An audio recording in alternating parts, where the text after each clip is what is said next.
Nós estamos terminando o nosso evento, a parte de montagem da carta.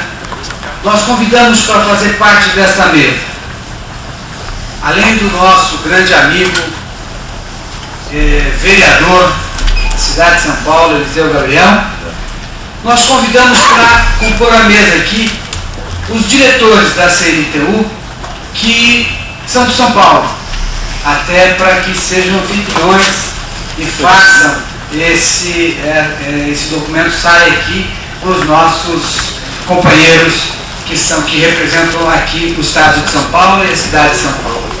Então eu gostaria de pedir ao Dr. Iso que faça a leitura da carta de São Paulo, deste primeiro encontro nacional da CNTU, por gentileza. Alô? Carta de São Paulo, classe média, desenvolvimento e democracia.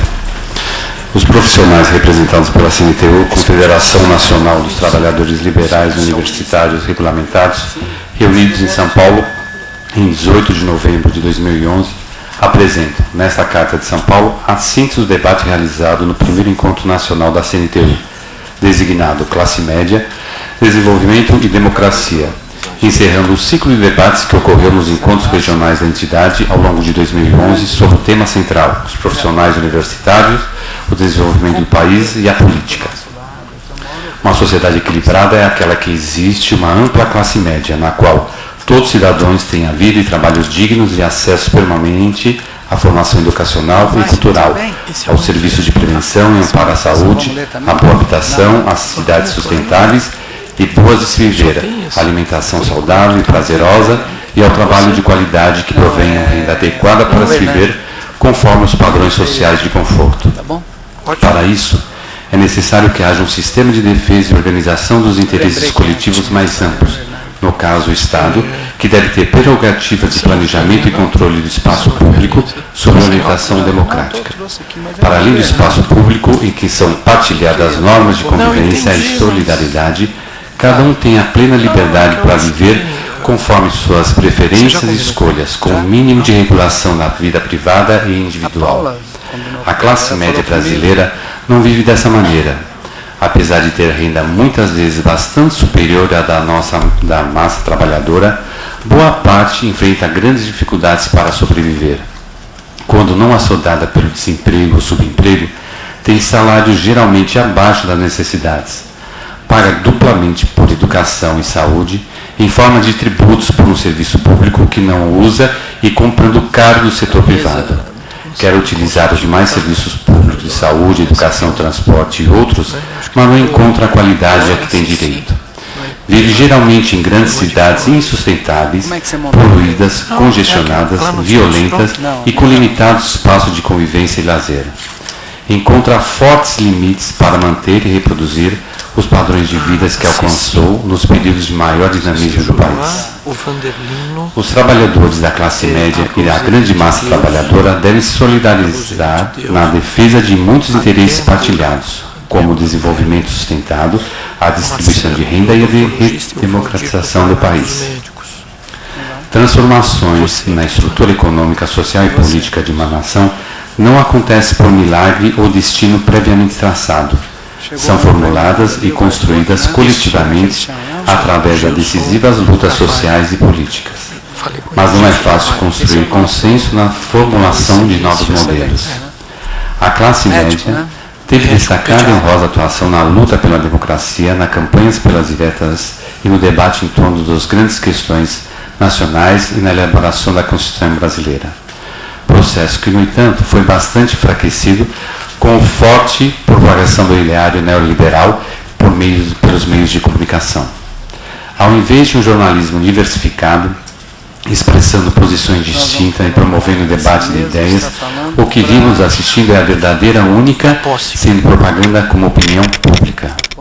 O que deveria ser informação, capacitando os sujeitos a pensarem e se posicionarem por conta própria, não passa de sistemática formação de sensos comuns banalizados que levam à despolitização, conformismo, ceticismo e desorientação. Fundamental, portanto, para o aprofundamento da democracia no Brasil, a bandeira da liberdade da imprensa também como o direito da população à informação confiável e abordagem múltiplas. A CNTU aglutina conjunto expressivo de entidades sindicais de trabalhadores com formação universitária.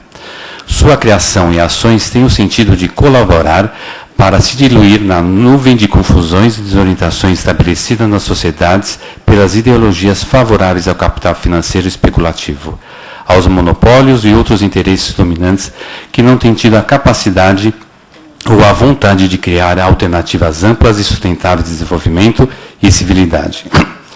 Nesse sentido, cabe à CNTU e às entidades nelas reunidas não apenas a defesa dos seus direitos e interesses profissionais da classe média, mas também a decisiva tarefa de unir os trabalhadores dos vários segmentos sociais pelas lutas comuns em defesa do emprego, das melhorias salariais e das condições de trabalho, na distribuição da renda e riqueza, na valorização do mercado interno, das dinâmicas e práticas que promovam a transparência do Estado e do mercado e de liberdade de opinião, organização e participação social.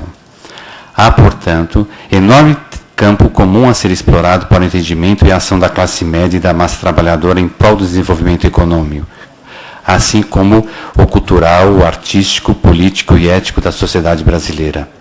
Essa é a verdadeira riqueza que devemos perseguir, pois não há valor maior do que uma vida socialmente equilibrada, capaz de incluir todos em padrões dignos de existência, constituindo-se uma sociedade de maioria de classe média socialmente dinâmica e culturalmente livre.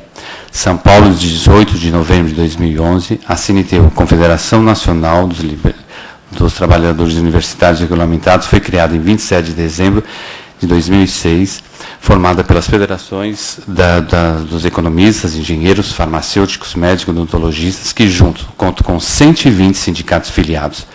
A CNTU cumpre o papel necessário de dar a voz às ideias dos profissionais universitários brasileiros.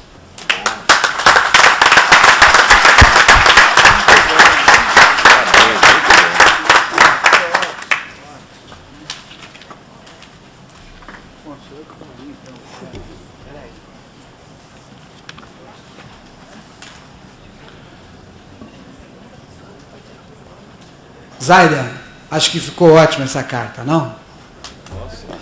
Parabéns, parabéns. Acho que nós estamos aí terminando mais esse trabalho. E eu queria, antes de nós passarmos a leitura do manifesto nosso, que o nosso companheiro Hernani fará a leitura, certo, Hernani? Eu gostaria de passar agora a palavra para uma saudação do nosso vereador Eliseu Gabriel. Por gentileza.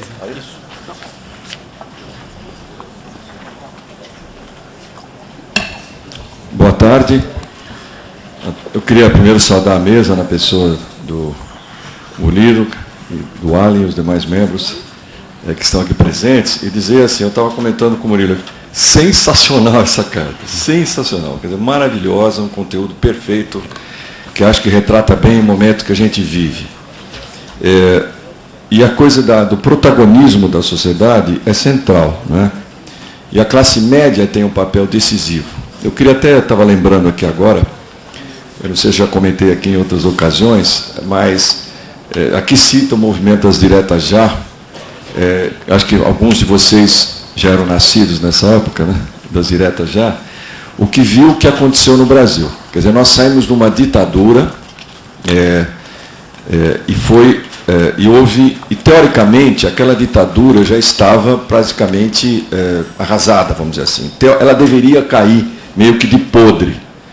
Mas se não houvesse o protagonismo popular com as diretas, com milhões de pessoas nas ruas, a democracia que nós íamos ter era diferente. Era uma democracia que os generais seriam donos da Petrobras, outros seriam donos disso, que nem aconteceu no Paquistão e outros países do mundo. E o que foi impressionante naquela ocasião foi que a grande mobilização popular, cuja base principal eram as entidades organizadas como os sindicatos de engenheiros e tantas outras entidades, e a classe média, foi capaz de produzir uma Constituição com uma grande qualidade, com grande compromisso com o bem-estar social. Uma Constituição que deu uma série de direitos para os cidadãos brasileiros. E justamente isso aconteceu no momento em que o mundo vinha sofrendo a grande ventania, a grande terremoto neoliberal. Na mesma época, quer dizer, o Brasil foi na contramão, conseguiu fazer uma Constituição em que dava direitos aos cidadãos, não é? Que dava o Estado se comprometia ao bem-estar social, justamente no momento em que o mundo assistia a Margaret Thatcher e o Ronald Reagan, simbolicamente, transformando o mundo num mundo do capital financeiro. E tanto que isso é verdade, que logo em seguida os governantes passaram a tentar destruir a Constituição brasileira, tentou uma série, se não fosse a Constituição brasileira, né, hoje nós estaríamos numa situação muito pior do que nós estamos. Até o Vargas falou, né, que como é que o Brasil conseguiu superar, o Guilherme falou agora há pouco, um pedacinho da palestra dele, vieram os europeus, enfim, dos outros países, como é que o Brasil resistiu? Porque existe essa resistência, existe a resistência do Sindicato dos Engenheiros, dessa nossa central, existem as várias mobilizações, a sociedade organizada, existe isso no Brasil. Isso foi determinante para que a gente ainda sobrasse um pedaço de Constituição que dá direitos para o povo brasileiro. Então, isso é a prova da importância do protagonismo, né, e da presença da sociedade organizada na luta pela democratização do país. Então, eu queria dizer que essa carta é sensacional, de novo, acho que é um termo maravilhoso. Eu queria dar os parabéns às várias entidades que prepararam essa carta. E eu queria pedir licença de divulgar no site da Câmara, no meu site, e vou fazer um pronunciamento, inclusive, sobre isso, pela qualidade e pela justeza dos termos que estão colocados aqui. Muito obrigado.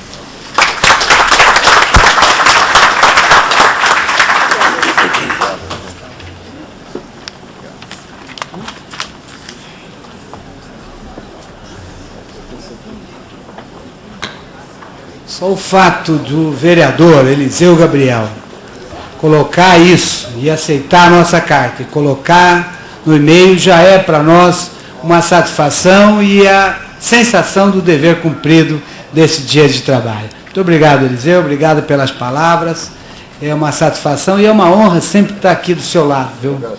Obrigado. Com a palavra, o doutor Hernani, que pode fazer a leitura do manifesto, por gentileza. Ainda tem um manifesto.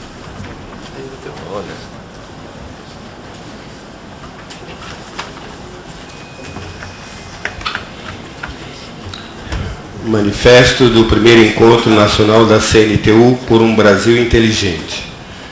Durante 2011, a CNTU, Confederação Nacional dos Trabalhadores Liberais Universitários Regulamentados, reuniu suas lideranças sindicais de todo o país em 4 encontros regionais para debater o Brasil sobre o tema geral, os profissionais universitários, o desenvolvimento do país e a política, culminando no primeiro encontro nacional da CNTU. Ao todo, foram 18 palestras seguidas de debates e de aprovação de documentos que expressaram os resultados dos encontros. Assim, nasceram as cartas de Maceió, Vitória, Goiânia, Porto Alegre e São Paulo, apresentando um rico ideário de entidade, construindo assim seu programa de propostas unitárias em favor do alargamento, do desenvolvimento econômico, social e político do país e de melhoria da qualidade de vida para todos. O que se apresenta com mais força nesse processo de debate da CNTU e que queremos expressar neste manifesto é a necessidade de afirmar uma ideia geral e ampla que abrace todas as ideias debatidas e consensuadas nos diversos encontros.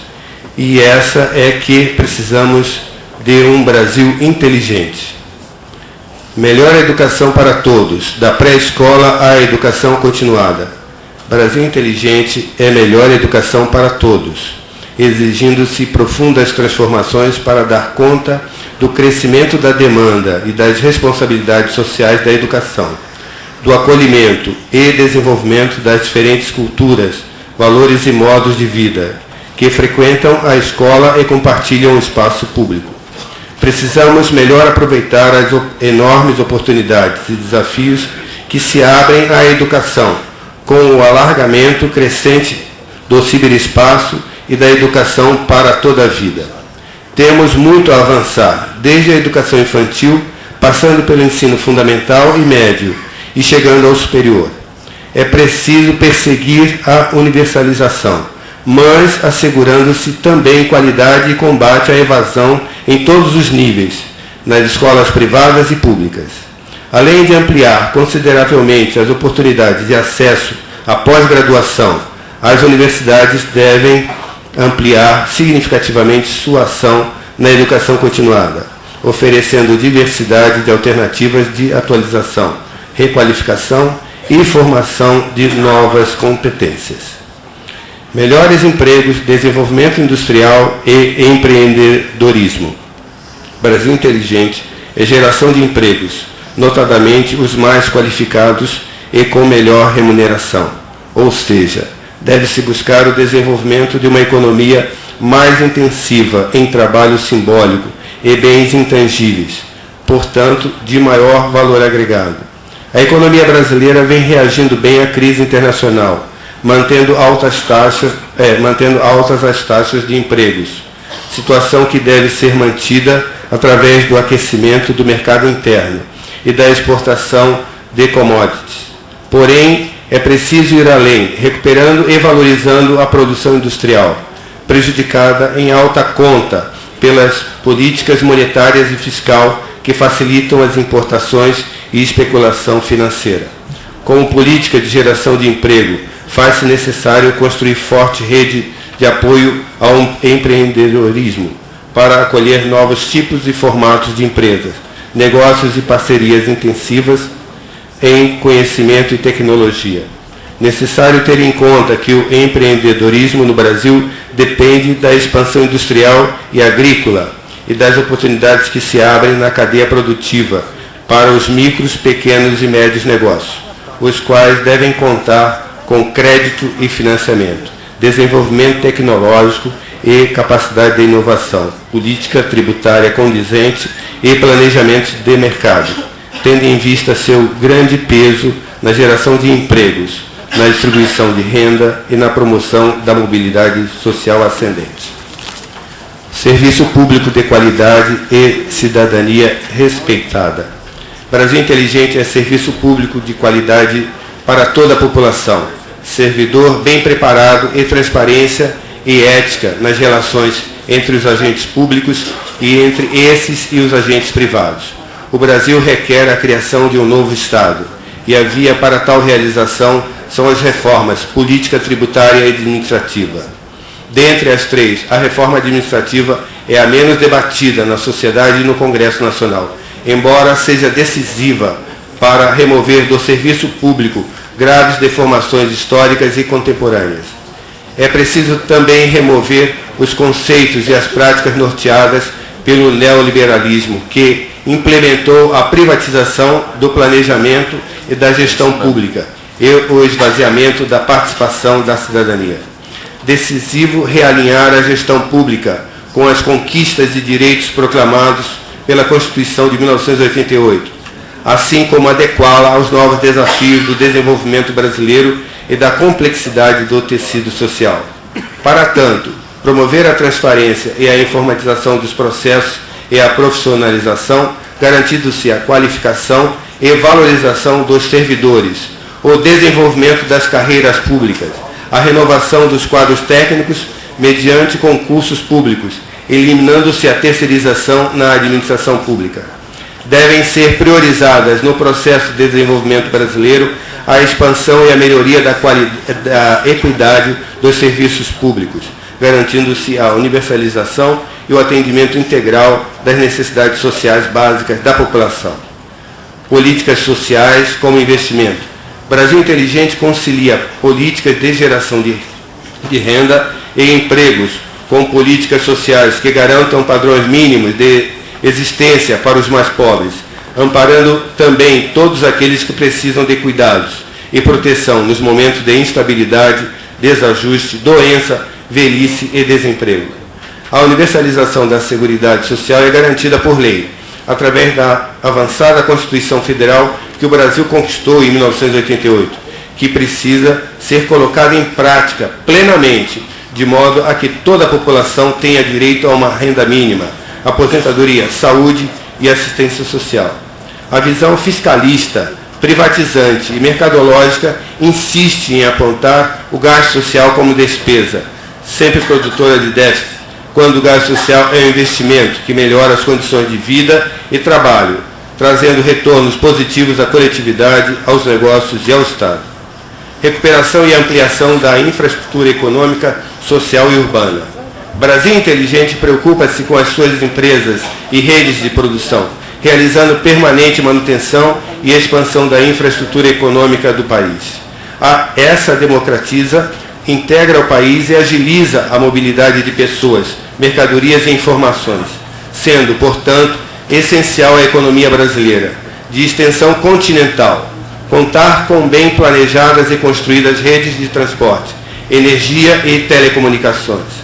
As infraestruturas urbana e social também têm destacado papel na economia, no aumento da produtividade e, sobretudo, na qualidade de vida, a qual se encontra seriamente ameaçada pela deterioração das cidades que padecem com excesso de automóveis e escassez de transporte público de qualidade, falta de áreas e equipamentos de lazer, esporte, cultura e convívio com a natureza.